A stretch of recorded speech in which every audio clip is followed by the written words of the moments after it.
Hi guys, welcome back to my channel. I hope you're having a great day so far, and welcome to my ranking of all of the products that I picked up in 2021. Every palette that came out this year that I purchased, at least, I'm going to be ranking in this video. I was intimidated. When I first thought it's time to do that video, I thought, holy moly, Holy Spirit activate. I thought that's going to be a whole lot of palettes, but it's not that bad. 15.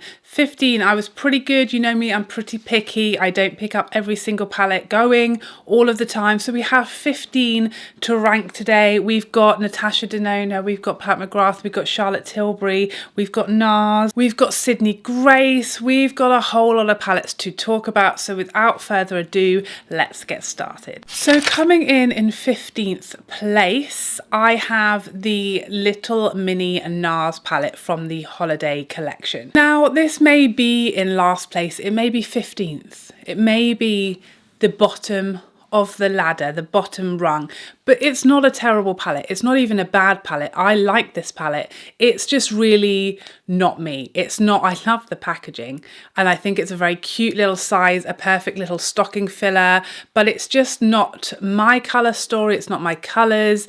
Nothing about it super excites me. The formula was okay. There was a tricky shade in here. So for me, it doesn't excite me. I think the palettes that come above it offer me something that this doesn't. This just like, it's not my color story, it's not that exciting, and it's kind of, yeah, it's in 15th place.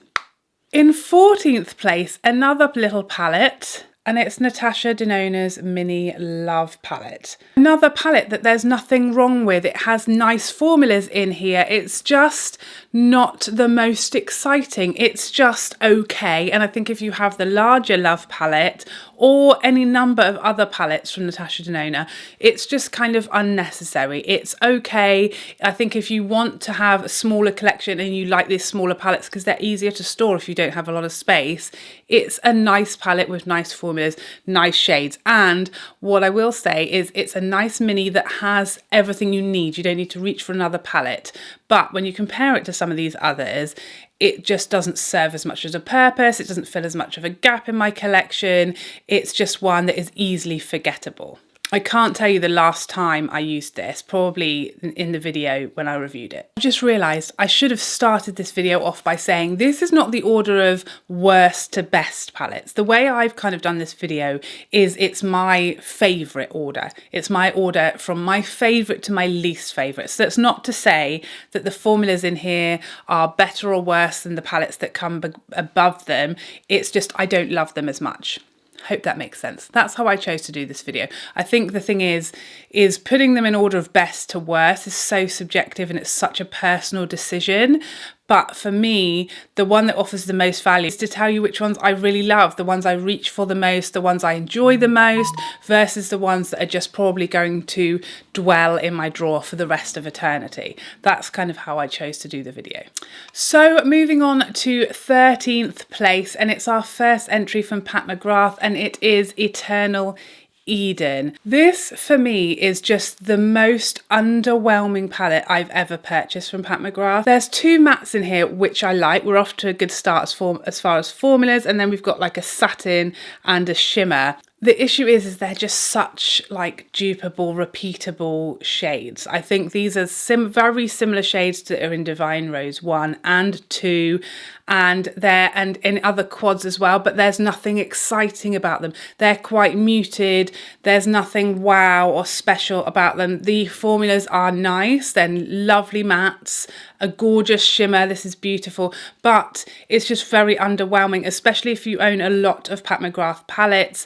This is my least favourite Pat Mcgrath palette ever because it's just, I don't want to say boring because that seems rude, but it's the opposite of exciting.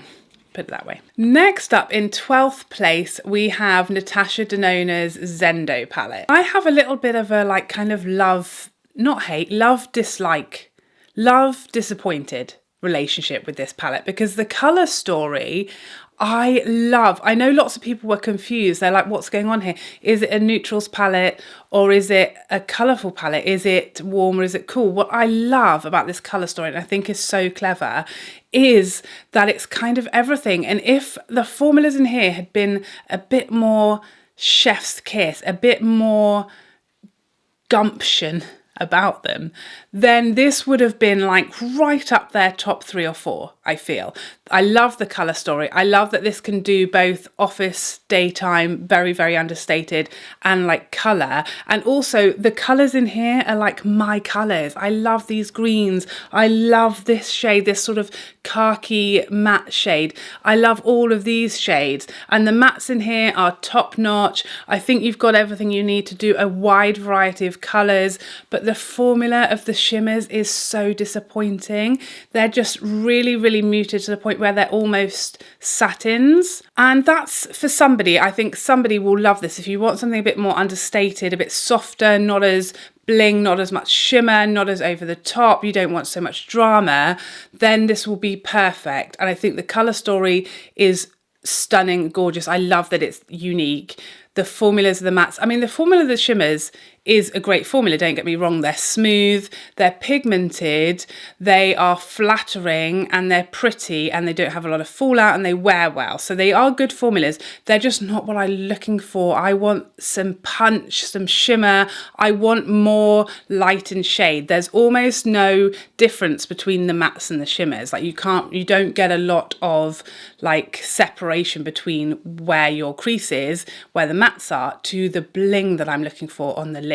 It's just, it was disappointing for me and lots of people, just because the drama and the shimmer and the brightness and the punch just wasn't there. So that's why it's a bit lower down, but it's higher than it could have been because I think it's a beautiful colour story. And in 11th place, we have only one entry from this brand, and the only product I bought from this brand this year, I think, and it's Urban Decay's Wild West palette. This is one that I was kind of on the fence. Do I need it? Will I pick it up? Will I use it? I haven't got a lot of use out of this one, to be honest, and I'll explain why in more detail later on, because there is a palette that is the reason why I don't get so much use out of this one. This is just such a lovely colour story. I think it's not groundbreaking, it's not life-changing, but for someone a bit colour shy like myself, it kind of gives me something I don't have in my collection. At the time, certainly it gave me something I didn't really have in my collection that I wasn't intimidated by, and it was something a little different. Urban Decay does not have my favourite formula. It's probably my least favourite formula from a brand in this whole video. I much prefer every other brand's formula than I do to Urban Decay's, but at the same time, it's decent. It's not, there's nothing wrong with it. I don't struggle to blend the mattes. The shimmers give me what I want them to give. They give me some punch, they give me some shine, they give me some shimmer, they wear nicely. I don't have any issues, but they don't wow me. They don't give me like a lot of joy to apply. I'm not applying it thinking, wow, this is buttery, wow, this is stunning. But it is a very decent palette that has a lot of love to give. And I think it's at a much more reasonable price point than a lot of the other brands that we're going to talk about, like Natasha, Denona, Pat Mcgrath. For me, this is a really nice palette. If you like the grungy greens in here, then you're going to be happy with it. I think it's probably one of the better palettes they put out for a very long time. The packaging is gorgeous. It's not wow, but there's nothing wrong with it either. It's a pretty like in the middle, kind of gave me what I was expecting, what I wanted. Does it excite me and make me reach for it all the time? No, but at the same time, I was like, fair play, Urban Decay. You've like brought something out that I was actually interested in. So I think this is like a win for the brand, and certainly there'll be people who love this a lot more than me, because it's just not my typical. It's a little darker, it's a little grungier than I typically go for. So despite it like not being my absolute favorite type of shades and color story, I really appreciate what they did in here, because I think it was something different and I think they pulled it off really nicely. So in 10th place, it's the first entry from Charlotte Tilbury, and it's her Smoky Eyes Are Forever palette. I think the colour story in here is lovely. I think the formulas are gorgeous. I love Charlotte Tilbury's formulas, especially her shimmers, and I think they just keep getting better and better, and this was another step forward in her formulas. I like this packaging. It's very easy to store and it's very very sleek. It is light, it doesn't feel super heavy and luxurious, but that kind of has pros and cons. I wouldn't travel with this. It doesn't feel safe and sturdy to do so, but it's very nice and easy to store, and I can have a lot of them in like one slot of my storage system, so I appreciate that. The thing with this palette is it's definitely nothing new and nothing unique from the brand. If you have a lot of Charlotte Tilbury palettes, this is like the easiest pass ever. You know, if you have the Rebel palette, if you have Pillow Talk, if you have last year's holiday palette and the year before, you've got this palette like multiple times over. So it is a bit repetitive for the brand. It definitely wasn't anything new, but as a standalone palette, I really enjoyed it, and it did give me a lot of options and a lot of variation in one tidy place in a really nice formula. So I do really enjoy this one, but it's certainly nothing like groundbreaking or anything that you need if you have a lot of Charlotte Tilbury palettes. In ninth place, the palette that shook you all to your core when I decided to purchase it because it's so out of my comfort zone, and it's Natasha Denona's Circo Loco. I mean, whoever thought I was going to buy a palette that looked like this? Not me. Is this palette like me? Is this palette something that I'm personally like love reaching for and want to use all the time? No, it's definitely much too colourful, too bright for me to use a lot. However, the formulas in here are out of this world. They're stunning. Like Natasha's best formulas. It's just a stunning palette, and it really surprised me, and it's just so much fun. The thing that really surprised me is in summer, I wore these two orange shades a lot. This orange just like buffed all in the crease, all over the whole eye, and then the orange shimmer on the lid. If you have a medium tanned, deeper skin tone, it's much more, it looks so bright and like garish and neon in here, and it probably would be if you had fairer skin, but on more tan skin and deeper, it's much more muted and flattering and like takes on this bronzy tone that I loved wearing throughout summer. These purples are like out of this world, and the greens, the shimmers in here, just like some of the best I've ever experienced. Snow Cone, this icy blue, and then Aerialist, which is the icy purple. I mean, even just swatching them there, the reflection of these, it's like nothing else. The mattes are super buttery. I don't know, if you love colour, I don't know a better palette. A more versatile, a more complete. I mean, you definitely can do. There are a couple of different ways to do some more wearable looks out of here, but it obviously is like a colour lover's dream. That's who this is for. Someone who loves colour and experimenting and playing with different colours and different combinations. You don't need anything else. It's incredible. Like a colour lover's dream. Am I that colour lover? No. But do I appreciate it for what it is? Yes. Yes, I do. So in 8th place, the only palette in this whole lineup that I don't have because I rehomed it, and this is Mothership 9, Huetopian Dream from Pat Mcgrath. Now I know what you're thinking, how can this be in 8th place if I got rid of it, if I rehomed it, and yet all of the ones below it weren't rehomed? And let me explain for why. The thing is about this palette, there is nothing wrong with it. The formulas are amazing, the shimmers are amazing, the mattes are amazing. I love the colour story, but I literally feel like I have 3 of this palette from Pat Mcgrath. Between the quads that I own, between Divine Rose 1 and 2, and also Subversive, between those palettes, I mean others as well, I have every shade in Mothership 9. Like 2 or 3 times. It was just completely obsolete in my collection. I was never going to use it. It was just pointless me having it, because when I applied it to the eye, here's the thing, whenever I used it, I felt like I ended up with the exact same look every time. It didn't really offer me anything different, and the things that it offered me that were a little bit different, I already have. Like the multi-chrome in there, it's the exact same multi-chrome shade colour as the one in Divine Rose 2. So it was just going to sit unused in my collection because I was always going to reach for those others above it, and it just didn't offer me anything that those other palettes don't have 2 or 3 times.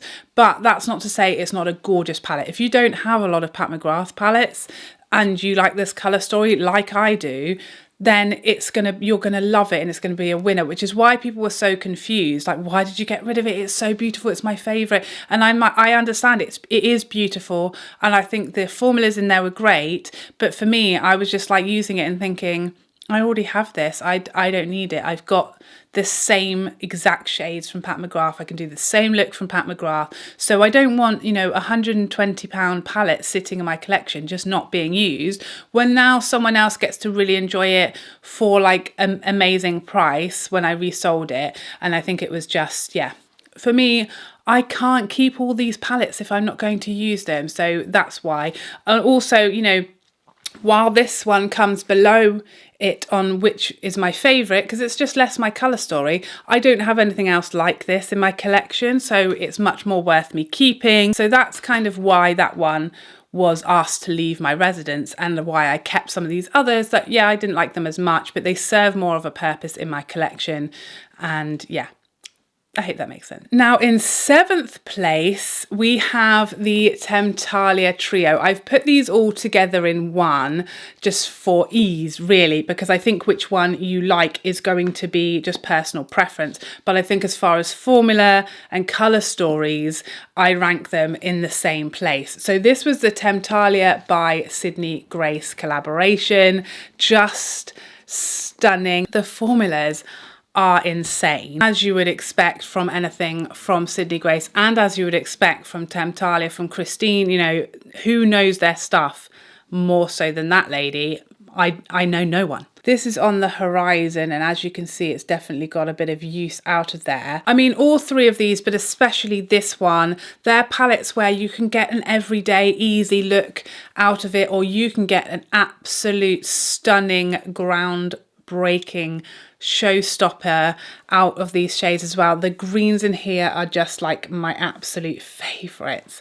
Earthbound and Heart Dog, this like, I mean, I barely touch my finger in there. They're so creamy, and the shine is just like from space. This Magellan's Light, this is like the prettiest, easiest, like rose gold. There's just something in each of these palettes for everybody, but especially this one. It's definitely a joy giver. I mean, these palettes are fun. They give you joy. They give you exactly what you want. The creamy mattes, the incredible shimmers off the scale, and yeah, just a joy. And I felt so lucky and blessed to be gifted those, because they're so much fun and definitely something I was intimidated by. But again, they kind of pushed me out my comfort zone a little, but not like Circo Loco to the point where I'm not really going to use it that often. They push me out my comfort zone. They're a bit different to something else I have, but I will use them because they're just on that tipping point between I'm afraid of it and oh, I love it, you know? So moving on to 6th place, the second entry from Nars, and a big surprise, I feel like, for lots of people, is this Climax palette. Such a perfect colour story. I can't even tell you how much I live for this colour story. It's just absolutely perfect. If, like me, you like sort of more muted, more wearable, more neutrals, but you also like greens, it doesn't get any better than this. This is the reason why I was saying I don't so much reach for the Urban Decay Wild West palette, because not that they're the same colour story, but they are kind of in the same family. So you can see they kind of are going to give you the same sort of effect in the same sort of area, if that makes any sense to anyone but me.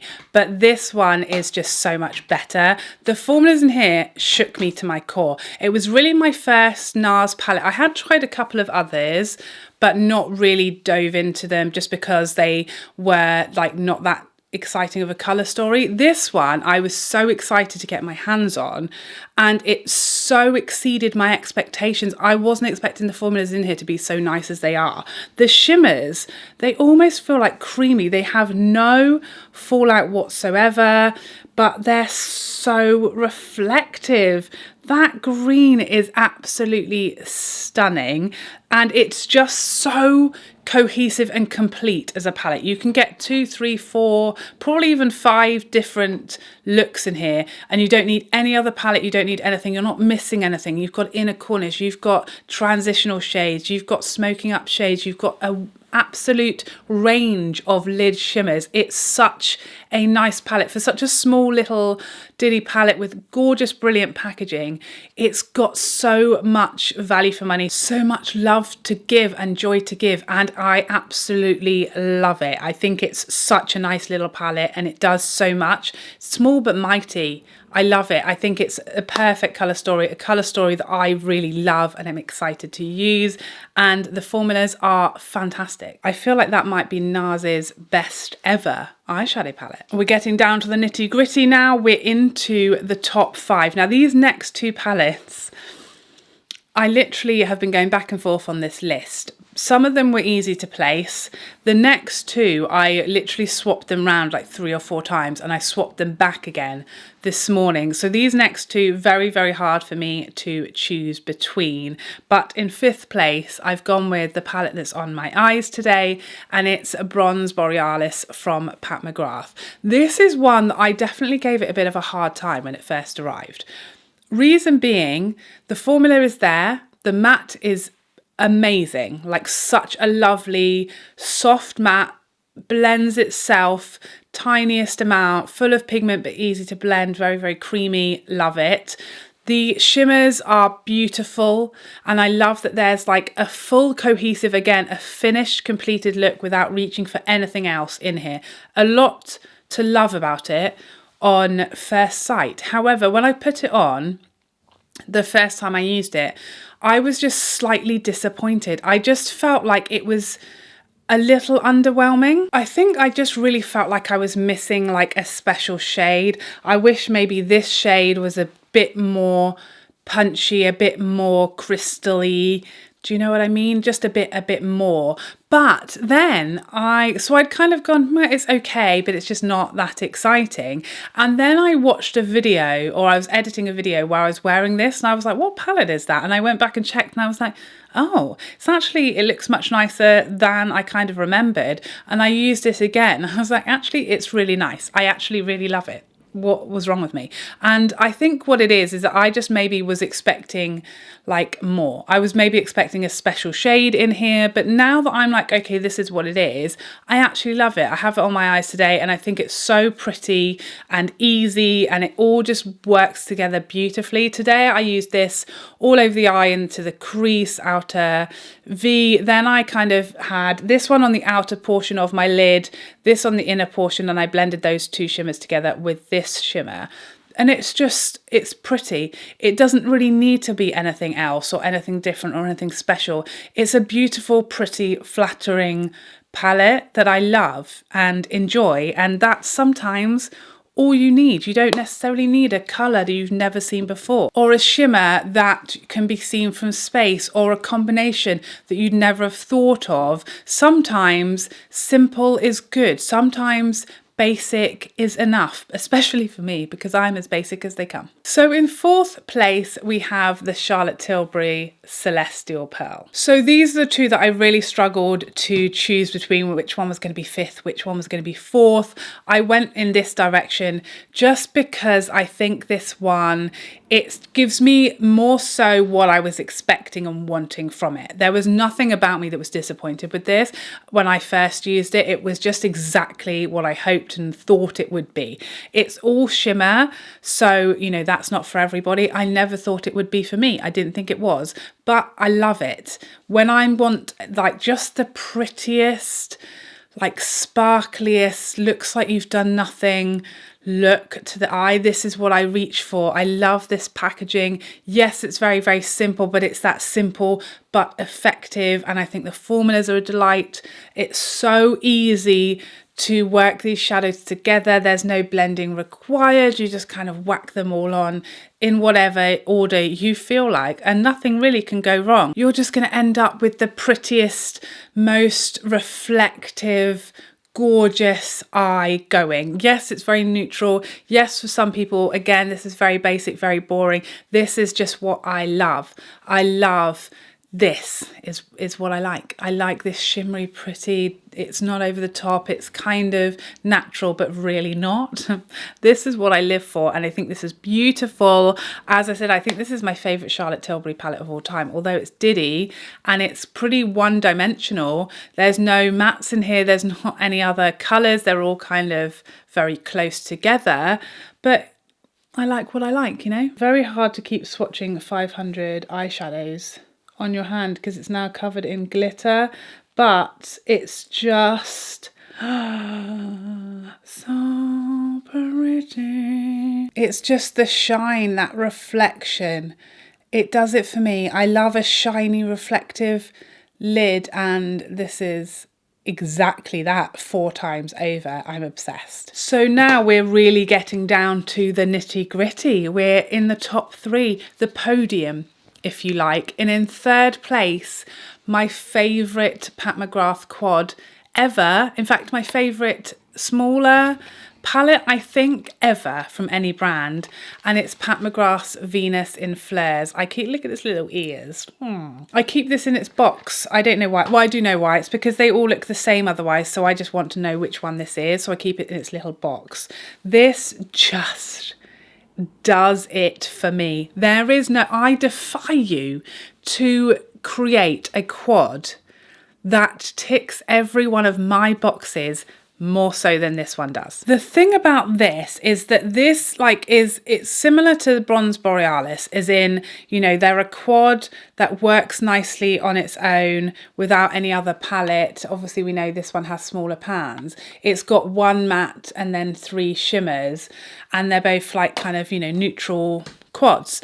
The thing about this one that takes it to 3rd place as opposed to 5th place is that it has this stunning like duochrome shade that just makes it a bit more exciting, but 2, this is like my one of, if not my favorite ever lid shade, like in any palette. I am just obsessed. It's so perfect for what I like on the lid. This shade, it's like a dream. It's the shade I always reach for, that type of colour, and just having that in here along with like the perfect matte that's super creamy, and then you've got this really exciting duochrome shade that if I want to do more, if I want more reflection, then I'll go with that one. But again, it's a very pretty, it's my type of shade. The matte is, you know, it's a matte, but it's the perfect shade to go with these, and it's super creamy and easy to blend. And then you've got this shade that, you know, it's unassuming, but at the same time, the shine and reflection of that shade is like off the scale. The formulas in here are amazing. It's my type of colour story. It somehow manages to be a quad that is really exciting and I want to use all the time. It's like they took all of my favourite shadows out of all of my Mothership palettes and just consolidated them in a handy little quad. It's just perfect for me. All I want in life is a Mothership that's like 2 of these. That's all I want and I'll be happy. Like a couple more neutral mattes and a couple more neutral shimmers along this line and I'll be in heaven.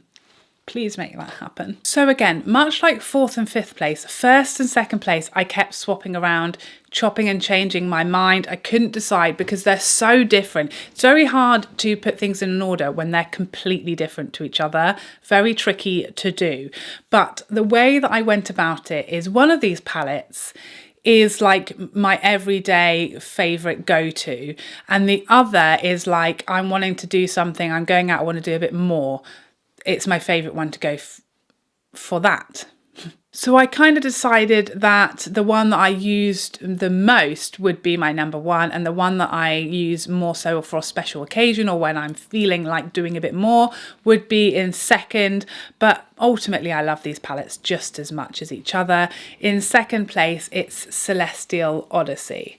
I love this so much. It's so fun, but it's me. This is like the Charlotte friendly version of Circo Loco, as in it's got colour. It's got different shades in there I don't really own and that are not necessarily neutrals, but they are shades that I'll wear and wear for like any occasion. It's so pretty. It's got everything you could ever want and more. The perfect number of options for mattes and for shimmers.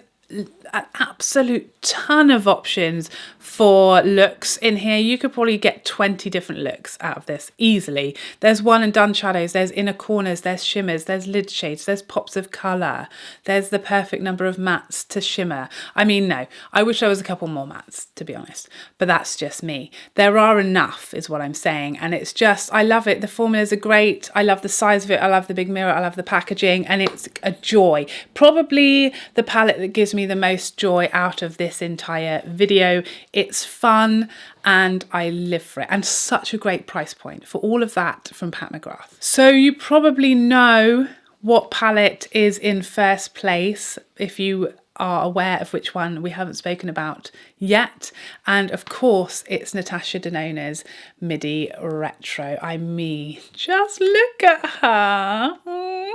This palette, I feel like if it hadn't have been called Midi Retro, this would have gone down an absolute storm. People would have been like throwing parties for it. I mean, I don't know about you, but these days, me and my family will throw a party for anything. You know, oh, you finished your assignment? Throw a party. You managed to upload a video today? Throw a party, because you don't know when you'll be allowed another party ever again. So, you know, why not throw a party for a palette? The issue is they called this the Midio. What? Natasha called this the Midi Retro, and that in everyone's heads, we were expecting a Midi version of the Retro palette with some greens and some other tones in here. And then we got a very monotone purples palette. So I think everyone's was expectations versus reality. It set us up for a fall. It set us up for disappointment. Yes, I would have loved that as well. But what I got is heaven to me. It's just like she made a palette specifically for me. Very rare to get a palette that has this number of shades in that you will use every single shadow and love every single shadow in it. And this is it. This colour story is like me. These like mauve purples, the smoky tone it has running through it, that understated, soft, but yet the shimmers are punchy enough. The mattes are super creamy. All the formulas in here tickle my pickle.